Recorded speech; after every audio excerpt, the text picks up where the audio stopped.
Communication سکل کو آپ سمجھیں مارکیٹنگ، کہ آپ کو اپنی مارکیٹنگ کرنی آتی ہو۔ یہ آپ کی جتنی کمیونیکیشن اچھی ہوگی تو آپ کی اتنی مارکیٹنگ اچھی ہوگی، آپ اپنی تشہیر کر سکیں گے۔ بنیادی طور پہ ہم میں سے ہر شخص نے اپنی بات سمجھانی ہوتی ہے، بتلانی ہوتی ہے۔ مثلاً آپ یہ دیکھ لیں کہ اگر میری کمیونیکیشن اچھی ہے تو میری ریلیشن اچھی ہو جائے گی، تعلقات میرے اچھے ہو جائیں گے لوگوں سے۔ جب میری بات لوگ سمجھیں گے زیادہ تو میرے ساتھ جڑ جائیں گے۔ تو گویا کہ یہ ایک فن ہے ایسا کہ جس میں آپ نے لوگوں کو اپنے ساتھ جوڑنا ہے، انہیں کنیکٹ کرنا ہے، ان کے دل جیتنا ہے۔ جب آپ کی بات دوسرے تک پہنچے گی، دوسرے کے کان تک پہنچے گی بات، تو وہ بندہ آپ کے ساتھ جڑ جائے گا۔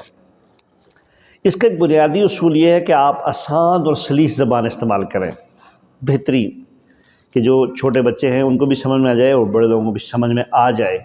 اگر آپ کو آسان زبان استعمال کرنی آ جاتی ہے، آسان جملے، چھوٹے چھوٹے جملے، تو اس میں جو ہے نا آپ کی کمیونیکیشن سکل اچھی ہو جائے گی، بات آپ کی میسج آپ کا کنوے ہوگا، اور جو ہے نا آپ کے ساتھ لوگ کنیکٹ ہوں گے، شامل ہوں گے۔ ان سادہ اور سلیس الفاظ کے پس پردہ بھی آپ کے اندر ایک چھپی ہونی چاہیے محبت۔ جو محبت اس کے اندر چھپی ہوگی وہ محسوس ہوگی لوگوں کو۔ الفاظ جذبات کے بغیر کھوکھلے ہیں، آپ کے الفاظ جذبات میں گندے ہوئے ہوں۔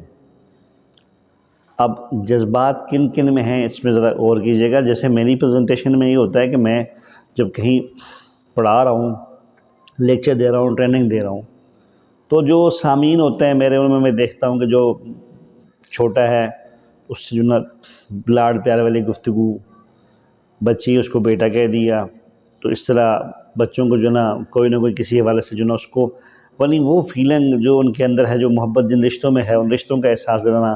بھائی کہہ دیا کسی کو، تو اب جب بھائی آپ کسی کو کہیں گے اس کا اثر اس پہ پڑے گا۔ اصل میں آپ کے اگر آپ کے میسج میں ایموشنل ورڈز ہیں، پاورفل ورڈز ہیں، اور اس کے ساتھ ساتھ اور وہ کیچی ہیں، کیچ کرنے والے ہیں، ریلیشن بنانے والے ورڈز ہیں، اس میں آپ کا میسج جو ہے نا کنیکٹ ہوگا، اس کا مؤثر ہوگا۔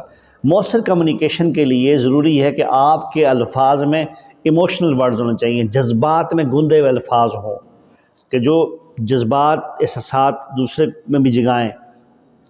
دیکھیں، روتا ہوا شخص ہے دوسرے کو بھی پریشان کر دیتا ہے، مسکراتا شخص ہے دوسرے کو بھی مسکرانے پہ مجبور کر دیتا ہے، تو یہ ایموشنل چیزیں ہوتی ہیں۔ اور اگر آپ نے کوئی لطیفہ سنایا ہے تو آپ بھی ہنسیں گے، دوسرے بھی ہنسیں گے، تو یہ ایسی چیزیں ہیں جو پھیلتی ہیں آگے۔ تو آپ کا جو میسج ہے، آپ کی جو کمیونیکیشن ہے، وہ دوسرے کو پہ اثر انداز ہونی چاہیے۔ اسے کہتے ہیں مؤثر کمیونیکیشن، افیکٹو کمیونیکیشن اسے کہتے ہیں۔